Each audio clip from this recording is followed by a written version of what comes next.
Hey guys, today I'm going to do a study on Leviticus chapter 1, and I'm going to start the series of doing Leviticus. So let's get into it. Then the Lord said to Moses and spoke to him from the tent of meeting. Speak to the Israelites and tell them, when any of you bring an offering to the Lord from the livestock, you may bring your offering from the herd of the flock. If his offering is a burnt offering from the heart, he is to bring an unblemished male. He will bring it to the entrance of the tent of meeting so he may be accepted by the Lord. He is to lay his hand on the head of the burnt offering so he will be accepted on behalf to make atonement for him. So he's so this is an unblemished male, so like a male goat without any blemishes, and this is later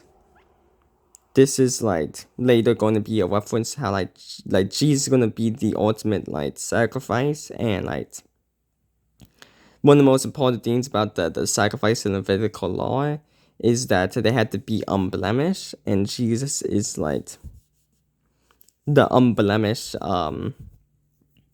he has no sin, so that he and also he's the Aaron, and the priest has to lay his hand on the head of the burnt offering because he is to it's to be atonement for him. It's to transfer all his guilt, because all sins were eventually transferred to Jesus, and he died on the cross for all sins. And this is just preparation and foreshadowing. And so that's the reason why it's unblemished male I don't know. I think it's lamb. I don't know. Let me see. Livestock, unblemished male livestock, the burnt. He is to slaughter the bull before the Lord. Aaron's sons, the priests, are to present the blood and splatter on all sides of the altar. That's the entrance to the tent of meeting.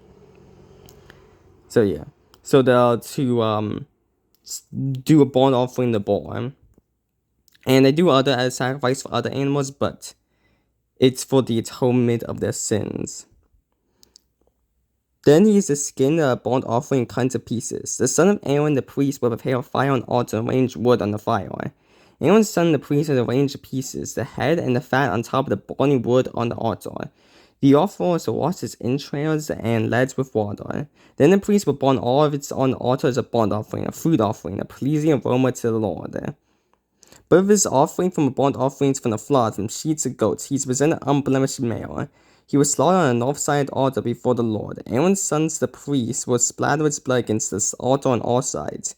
He will cut the animal to pieces with its head and its fat. The priest will arrange them on top of the burning wood on the altar. But he is to wash the entrails and legs with water. The priest would then present all of it and burn it on the altar. It's a burnt offering, a food offering, a pleasing aroma to the Lord. If his offering to the Lord is a burnt offering of birds, he is present his offering from the turtle doves or young pigeons. Then the priest is to bring it to the altar, and will twist it off its head and burn it on the altar. Its blood should be drained on the side of the altar. He will remove its digestive tract, cutting off the tail feathers and throw it on the east side of the altar at places for ash. He would tear it open by its wings while dividing the blood. Then the priest is burnt on the altar on top of the burning wood is a burnt offering, a food offering, a pleasing aroma to the Lord. So this is all the burnt offerings, and I don't know, is that in Hebrews it says how the sacrifices how much better the sacrifice of Jesus Christ.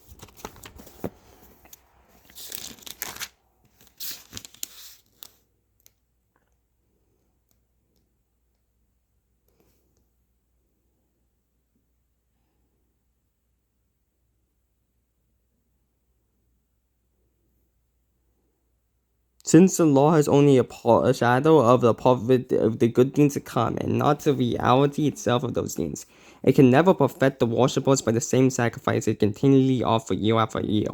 Otherwise, wouldn't they have stopped being offered since the worshippers, purified once and for all, would no longer have any consciousness of sin? But the sacrifice is a reminder of sin year after year, for it is impossible for the blood of bulls and goats to take away sin.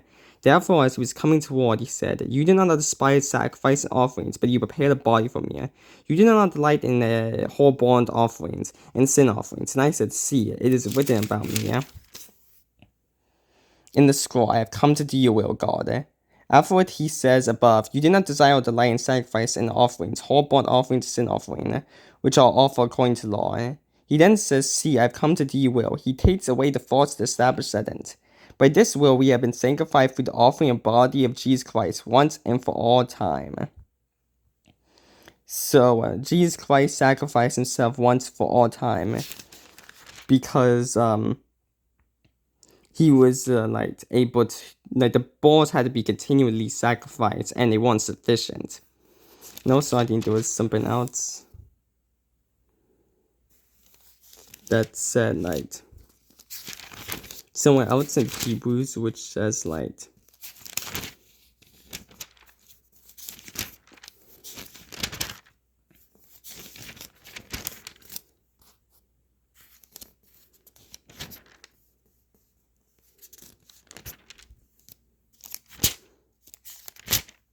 maybe that was the place, but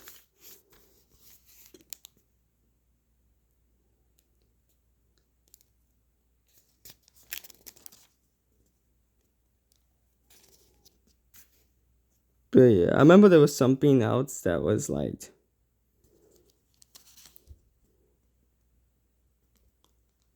the blood of bulls and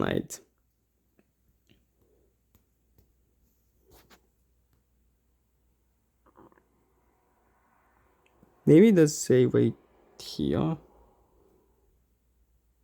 Oh yeah, okay, there it is. But Christ has appeared as a high priest of the good deeds that have come in a greater and more powerful tabernacle, not made with hands, that is not of this creation. He entered the most holy place once and for all time, not by the blood of goats and calves, but by his own blood, having obtained eternal redemption. For the blood of goats and bulls and the ashes of young cow sprinkling those who are defiled, sanctified for the purification of flesh. How much more will the blood of Christ, who through the eternal Spirit offered himself without blemish to God, cleanse our conscience from dead works so that we can serve the living God? So, because in Hebrews it was saying these sacrifices are not sufficient enough to take away the sins of the people because they do it over and over again, and but Jesus only needed to do it once and for all time, and the goats of the blood of animals and sacrifice were able to sanctify them for a while, but Jesus Christ was able to sanctify us forever. So yeah, this has been a study of Leviticus chapter 1, which is about the burnt offerings and how to burnt offer, and how you have to have unblemished male to burnt offering, and the rules about the burnt offerings. So yeah, if you like this video, like it, and if you think I'm doing something good, subscribe. Also, if any experienced Christian sees this, I said something wrong, please correct me. And I'll see you the next day if the Lord wills. Bye.